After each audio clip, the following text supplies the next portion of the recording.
ETF index mutual funds నేర్చుకుని stock మార్కెట్లో రాణించాలనుకుంటున్నారా? వెంటనే ఈ నెంబర్కి కాల్ చేయండి. మా వరలక్ష్మి వ్రతం రాబోతోంది.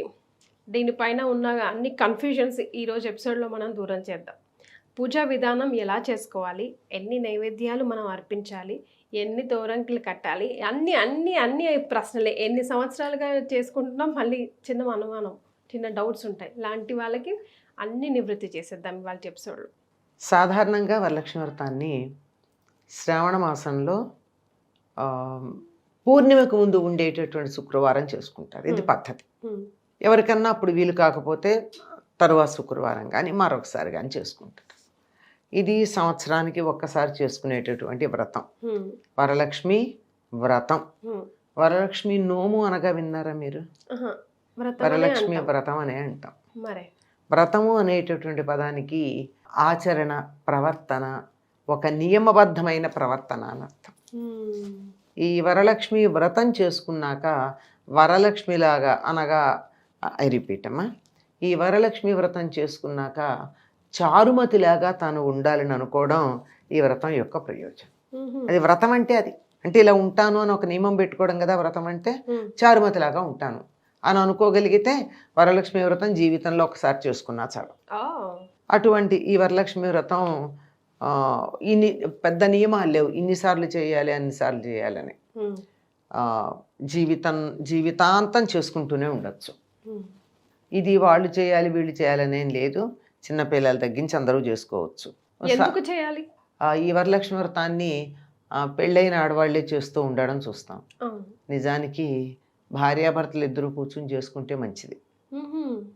వాళ్ళు ఇట్లాంటివి లోకంలో తెలియని కూడా తెలియవు.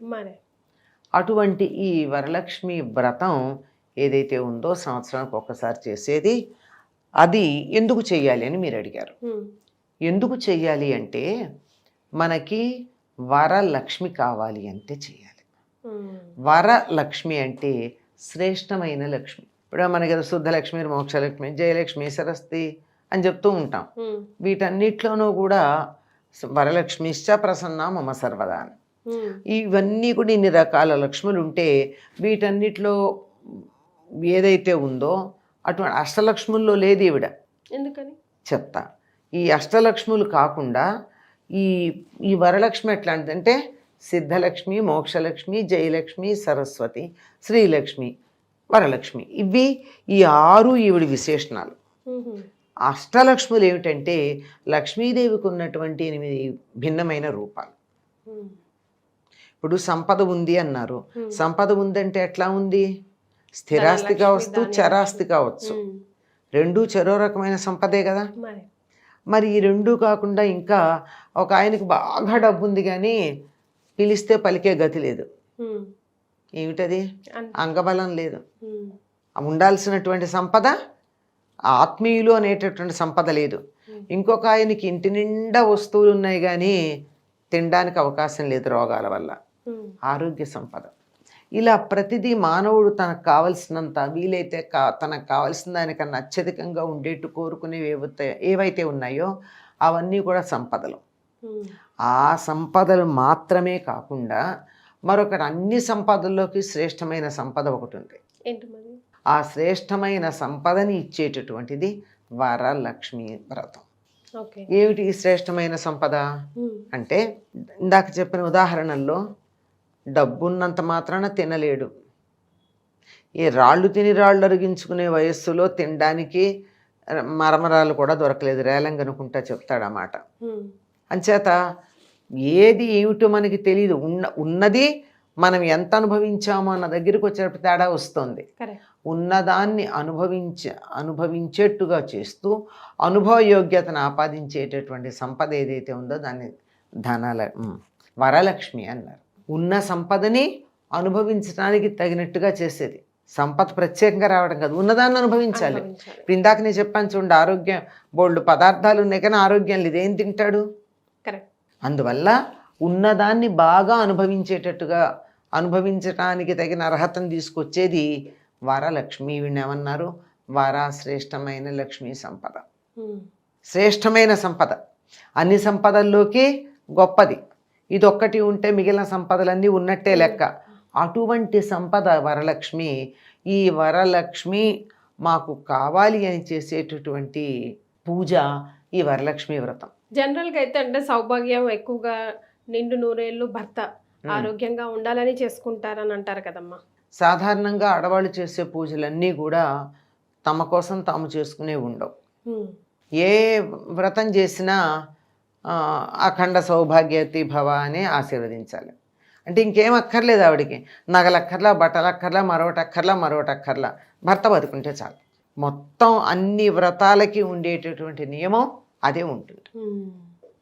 ఒక్క మాటలో చెప్పాలంటే తమకున్న సంపదని అనుభవించేట్టు చేసే శక్తి వరలక్ష్మి అనుకోండి. ఇప్పుడు డబ్బు ఉంది, ఏదో వానల్లో వరదల్లో చిక్కుకుపోయారు, సూట్ కేసు నిండా కట్టలు ఉన్నాయి, గ్లాసులు మంచినీళ్ళు మరి దొరుకుతాయా? ఇలా ఒక్క వస్తువు ఉదాహరణ చెప్పా. ఇట్లా ఏవేవైతే ఉన్నాయో వాటన్నిటిని మనం కరెన్సీతో సంపాదించలేం కదా. అదే కదమ్మా, అందుకే కదా అంటూ ఉంటారు అన్ని ఉన్న అల్లుడి నోట్లో శని అని, ఏదో ఒకటి లోటు అయితే. అందువల్ల ఉన్నదాన్ని అనుభవించేట్టు చేయడం. నేను ఎప్పుడు చెప్తూ ఉంటా ఉదాహరణ, నాకు సంతాన లక్ష్మి చాలా ఉందండి, కానీ ఒక కొడుకు అమెరికాలో, ఒక కొడుకు లండన్లో, ఒక కొడుకు దుబాయ్లో, ఒక కొడుకు సింగపూర్లో ఉన్నాడు, బాగా సంపాదించుకుంటున్నారు అంటారు. తనకు తలనొప్పి వస్తే చూసేవాళ్ళు ఉండరు. అపోలో నుంచి నర్సును పంపిస్తానంటే అపోలో నుంచి నర్సు వచ్చేదాకా ఇవిడ ఇలాగే గొంతు ఎండిపోతూ ఉండాలి, ఇవిడో ఈయన.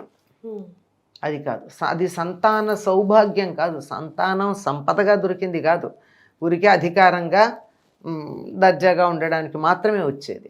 కనుక ఇలా అన్ని రకాలైనటువంటి సంపదలు ఉన్నాయే, వీటన్నింటినీ అనుభవించటానికి తగినటువంటి అర్హతని తీసుకొచ్చేటటువంటిది వరలక్ష్మి వ్రతం. దీని ఫలితం ఏమిటి అని అడిగారు మీరు. దీని ఫలితం ఏమిటి అంటే ఆనందంగా ఉండడం. వరలక్ష్మి వ్రత కథలో ప్రారంభంలోనే చెప్తారు. ఆవిడ కుండినం అనేటటువంటి నగరంలో ఉన్నదా ఆవిడ చారుమతి. ఆవిడ అంతా చక్కగాను ఉన్న బాగా అత్తమామలకి సేవ చేసుకునేది. అంతేకాకుండా ఎప్పుడూ కూడా ఉన్నదాంతో సంతృప్తి పడుతూ ఉండేది. ఇరుగు పొరుగు వాళ్లతో చక్కగా మాట్లాడేది, అంతేగాని ఎవరికి విసుగొచ్చేదాకా మాట్లాడేది కాదు. చారుమతి ఉన్నదాంతో తృప్తిపడి నవ్వుతూ ఆనందంగా ఉండేదిట, చిరునవ్వు మొహాన ఉండటం.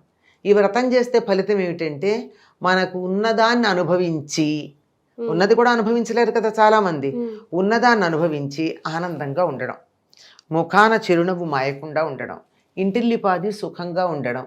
ఇది వరలక్ష్మి వ్రతం చేస్తే మనకు వచ్చేది. చేస్తే ఏమొస్తుంది అన్నారు, ఇది వస్తుంది. సో ఎన్ని తోరణ్ కట్టాలి? తోరణకి అంటారు కదా, 9 పోగులు వేస్తారు, 9 ముడులు వేస్తారు. 9 పోగులు 9 ముడులు ఉన్నటువంటి తోరాన్ని కట్టుకుంటారు. మనమే కట్టుకోవాలా, భర్త కట్టాలా? మనమే కట్టుకుంటామమ్మా. కలిసి చేసుకుంటే ఒకళ్ళకోళ్ళు కట్టుకుంటారు. వీడి ఇప్పుడు కలిసి చేసుకోవడం మనకి లేకుండా అయిపోయింది కదా, ఎవరికి వాళ్ళే కట్టుకుంటారు. ఎన్ని రకాల నైవేద్యాలు పెట్టాలి? కంపల్సరీగా అమ్మవారికి ఇష్టమైన నైవేద్యం ఏది పెట్టాలి? ఎన్ని రకాల నైవేద్యాలు పెట్టాలి నేను లేదమ్మా, ఓపాన శక్తి. ఏదో 9 ముళ్ళు వేసాము, 9 తోరాలు, 9 పోగులు వేసిన తోరాలు కట్టాము, ఏదో మరి పూజ చేసిన ఆయనకి పురోహితుడికి వాయనం ఇవ్వాలి, అప్పుడు 12 కుడుములు ఇస్తాము. అందువల్ల కొంతమంది మేము 9 రకాల పిండి వంటలు చేస్తాం, నవకాయ పిండి వంటలు అంటారు కదా, మేము 9 చేస్తామంటారు. కొంతమంది 12 ఇస్తున్నాం కదా 12 చేస్తామంటారు. అది వాళ్ళ ఇష్టం అమ్మా. వ్రతం చేసుకునేటప్పుడు తప్పనిసరిగా ఇన్ని పిండి వంటలు చేయాలని మీరు పెట్టుకున్న నియమం తప్ప ఎవరు ప్రత్యేకంగా ఇన్ని పిండి వంటలు ఇన్ని నైవేద్యాలు పెట్టమని చెప్పాల. అమ్మవారికి ఇష్టమైంది తప్పనిసరిగా ప్రతి పూజలోనూ ఉండేది పెట్టాల్సింది ఏమిటంటే కొబ్బరికాయ, అరటిపండు, వడపప్పు, పానకం, చలిమిడి. ఇది ప్రధానంగా నివేదన చేసిన తర్వాత అవసర నివేదనే అంటారు ఇది. తర్వాత మరి భోజనం పెట్టాలి కదా, భోజనం పెట్టేటప్పుడు ఏదో అన్నం, పప్పు, కూర ఏదైతే.